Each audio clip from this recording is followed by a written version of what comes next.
Welcome to the Long Thread Podcast about spinning, stitching, and weaving by hand. The podcast is presented by Long Thread Media, publishers of Spin-Off, Handwoven, Piecework, and Little Looms magazines. Find us online at longthreadmedia.com. Trinway Silks is where weavers, spinners, knitters, and stitchers find the silk they love. Select from the largest variety of silk spinning fibers, silk yarn, and silk threads and ribbons at trinwaysilks.com. You'll discover a rainbow of colors thoughtfully hand-dyed in Colorado. Love natural? Trinway's array of wild silks provide choices beyond white. If you love silk, you'll love Trinway Silks, where superior quality and customer service are guaranteed. Sustainability and regenerative ranching have been a way of life for the ranches of Shaniko Wool Company for decades. They're the first farm group in the U.S. to achieve certification to the rigorous International Responsible Wool Standard and Nativa Regenerative. Shaniko ranches raise merino rambouillet sheep in the western U.S., delivering a fully traceable wool supply that gives back to the earth and its ecosystems. To learn more and discover Shaniko's yarn partners, visit ShanikoWoolCompany.com. I'm your host, Long Thread Media co-founder Ann Merrow. This is the 5th anniversary of the Long Thread podcast. In more than 100 episodes, I've loved every conversation with more than 100 guests. Looking back, I am so grateful that my first episode was with Shay Pendray, whose years as a TV host and fascinating stories made her very easy to talk to for a very novice podcaster. I've thought back to our conversation often, so for our 5th anniversary, I've re-edited it, and I'm sharing it with you again. Shay authored several books, hosted the Needle Arts Studio on PBS for years, owned needlework stores, and studied needlework around the globe. She spoke with me in her home near Detroit, Michigan, the city where she grew up. Thanks for being with me, Shay. Happy to see you. It's been a few years since I saw you on the Needle Arts Studio. Was that what it was called? Yep, Needle Arts Studio. With Shay Pendray? Yes, And I can see all around me on the walls your passion for needle arts. Oh, I've always loved the needle art since I was 10 years old. Well, one of the things we like to ask people is, what is your daily art and craft practice? What is it that you do with your hands on a daily basis? Oh, every single day of my life, I do something. I'm kind of one of those people that has to stay busy. So I stay busy till about 4 o'clock in the afternoon and do the mundane things in life. And then at 4 o'clock in the afternoon, I normally needlepoint, and then I make dinner for my husband, and then after dinner, I'll either needlepoint or I'll knit. And then 2 full days a week, I do Japanese embroidery. It's just my passion. And you told me about how it was that you came to be interested in embroidery and stitching. Well, when I was 10 years old, I know this sounds really terrible, but it was during World War II. And my dad was leaving, and so he gave me a stamped cross stitch. Never seen it before in my entire life. And it was a Williamsburg sampler, and I did it, and I loved it. And then I wanted to do more. My mom would always find one for me, or I wanted to learn to knit. She would send me to knit class, and my whole life did something. And when I was in when I was from like 16 to 25, I had show horses, but I embroidered all my clothes that I wore on my parade horses. So I've always done it. It was just part of my life. And you told me something about how you actually got to know about spinning and weaving as well. Oh, I went to Henry Ford. It was called Edison Institute where I went to school, but it was Greenfield Village, Henry Ford Museum. And I started in kindergarten and went through 12th grade. And this sounds so different, but it was the same 24 kids from kindergarten through the 12th grade. One of those kids was my first husband. So anyway, I told Henry Ford used to come into our classroom all the time because we were a living museum in the Greenfield Village. And I said to him once, I don't even know how I got up the energy to say to him, I wanted to learn to sew. So he gave me a lamb, and then they took care of the lamb and they sheared it. And then I could card it, weave it. I had to spin it, card it, spin it, weave it. And then he would teach me to sew. And that was his motto, learn by doing. So I learned by doing. It was fabulous. And I wasn't very good at spinning. Now, you said something about how it was terrible that it was a stamped canvas that you learned on. What did you mean by that? Well, normally you do cross stitch on a counted ground and you count it on from a chart. But back then, when I was 10 years old, I think my dad didn't think I could do that. So all the X's were stamped on the fabric, and you can imagine they're not all even or in the row. And so I don't think I was smart enough to know that they should be all even or cross the same way or any of the technical things. I just knew I liked doing it. And it came, came with all the threads, and I don't even know if I had the right amount of ply or whatever. It was just fun. I enjoyed it. Sure. And you mentioned about having show horses in your teens and 20s, but also in your 20s, you started a business. Well, I was a little older than 20. I started a business, let's see, after I got married and had children. I just wasn't content to stay at home, so I decided to start my own business. I opened a little tiny store, and I mean, it was tiny. It was 18 feet by 36 feet. And I had no idea. I've never owned a business before. I had no idea, but my dad was a great mentor to me, kept me on the straight and narrow, and we were profitable after 6 months, which nobody ever does. But it just seemed the right thing for me to do, and so it just grew like Topsy from that one little store to a bigger store, to 2 stores, to 3 stores, back to 2, and then to catalogs, and then to TV.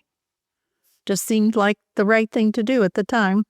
And how did you happen to have a TV show about embroidery and needle arts? Well, one of the things I really felt that I had written a couple books by that time, and this is probably not a good thing to say, but I don't like writing. So I thought I have a lot of knowledge because I really had studied hard. I'd gone to Glasgow School of Fine Arts. I'd gone to Japan to learn Japanese embroidery. I'd gone to China to learn double-sided embroidery. So I had a lot of information in my head, and I had a lot of great mentors in my life who would teach me white work, teach me hardanger. I was just like a sponge trying to learn all these things. And I remember saying to my husband, Don, it's a shame to die with all this knowledge. I should be able to give it away. So I said, I think I'm going to start my own TV show, which of course sent him into cardiac arrest. But I just felt that I wanted the world to have this knowledge. And then I also felt I'd like to share this with a second generation. And it seemed to me TV at that time was a way to reach the second generation. So I started with no knowledge of TV, and I learned I have a very, very good teacher in Kathy Stahl, and we together persevered, and it turned out to be highly successful, even though a lot of people were surprised, me included.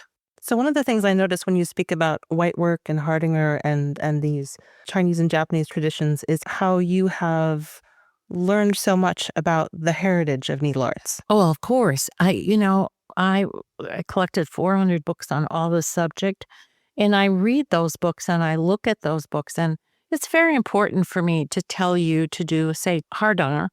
It comes from the Scandinavian countries, and it's always going to have a hole in it, and it's always going to be a very set, traditional, generation after generation pattern. And that was very important for me to know that and to pass that on. And then because I'm sort of like a tech geek, I was always passing on exactly how they did it, because I just felt that was important. If I were going to say this on TV, it should be structurally correct, and it should be respectful of their tradition. So, and one time I just tell you this little funny story, because we were getting ready to film hardanger, and you have to cut the fabric. You put a base around the hole in the fabric, and then you have to cut it. And I said to my film crew, listen, once I cut it, I can't do anything about it.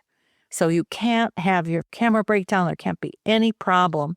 Well, in doing this very carefully, I sewed it to my pants, unbeknownst to the audience and unbeknownst to anybody else. And I can't even raise it up to go forward with my second stitch. So I called cut, and everybody in the studio was just stunned.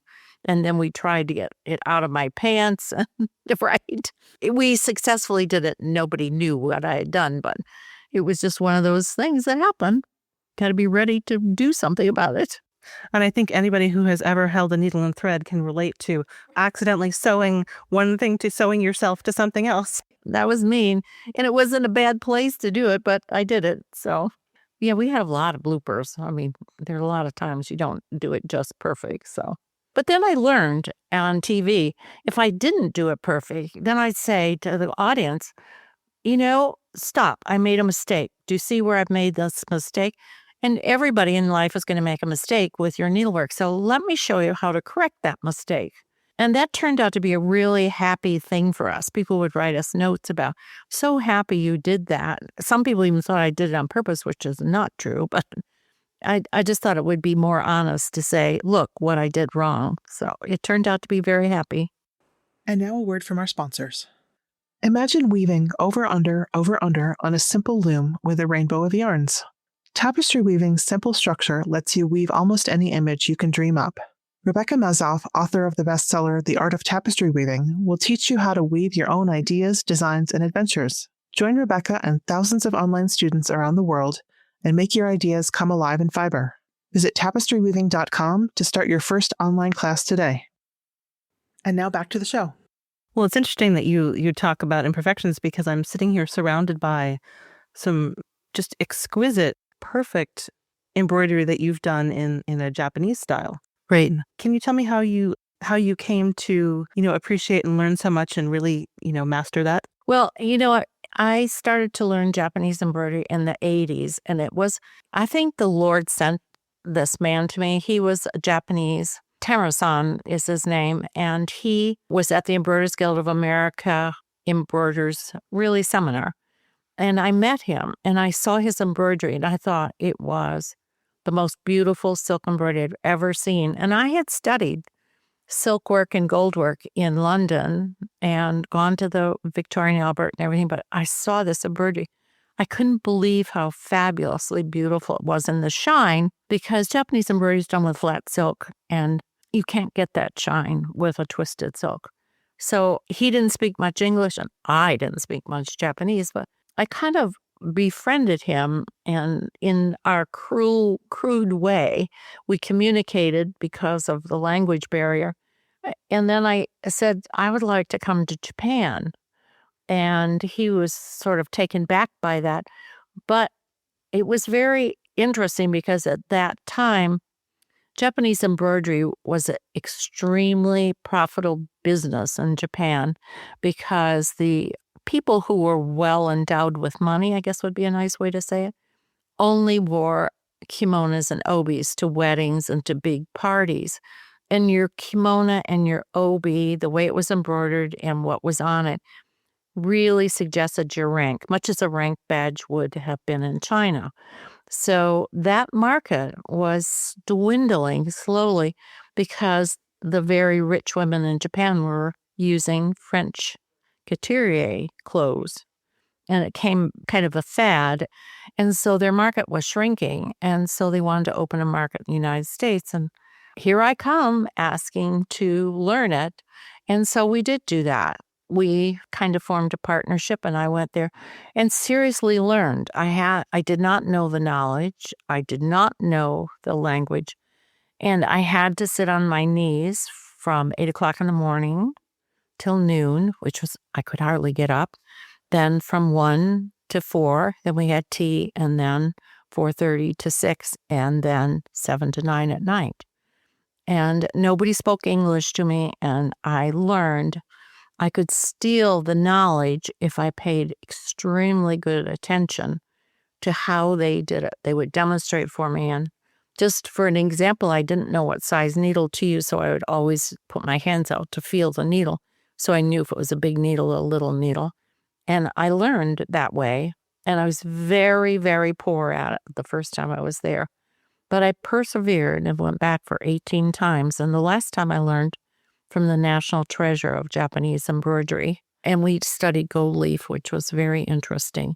But it became a passion with me. So I still, to this day, spend a lot of time doing Japanese embroidery. It is probably the most exquisite embroidery, in my estimation, in the world. So one of the things that I found surprising talking about embroidery, I don't know very much about the background of these things, but my impression of needlepoint, which you've mentioned is something that you do, I thought that it was just one particular stitch on, a printed canvas and what could be particularly interesting about that. And you explained that needlepoint can actually be quite diverse. Oh, absolutely. There's 300, 400 stitches on needlepoint. And now we have all these fabulous threads. I mean, you have maybe 4 different kinds of silk. You have metal threads. You have wool thread. You have a combination of wool and silk. I mean, you just have threads. When I first started needlepoint, you had 2 or 3 threads and maybe 2 metallics. But now it's just thread after thread, which makes it so exciting. And then you have just great opportunities. And there's so many good stitch books out there. You can get yourself a painted canvas. You can get yourself a stitch book and ask your needlework store for a combination of threads. And you could have a fabulous time. And I very seldom ever do the single stitch that's called a 10th stitch because that's kind of boring. These other stitches are much more fun.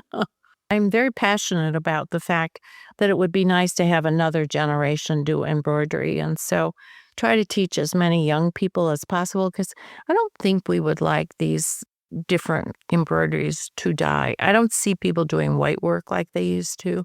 I see a lot of people, young people knitting. And I would like to see a lot more young people do needlepoint. I would love them to be more excited about doing it because it's nice to put your phone down or not watch TV and do something with your hands. It gives you such pleasure. And it's like a Zen feeling. I do see some people doing, I think they're calling it, contemporary embroidery. Right. A lot of it is sort of a satin stitch or straight stitch. It's sort of I think that's great. Yeah, you're needle painting. I think that's fabulous. And then when you start to needle paint, then you have a lot of different threads to use to needle paint.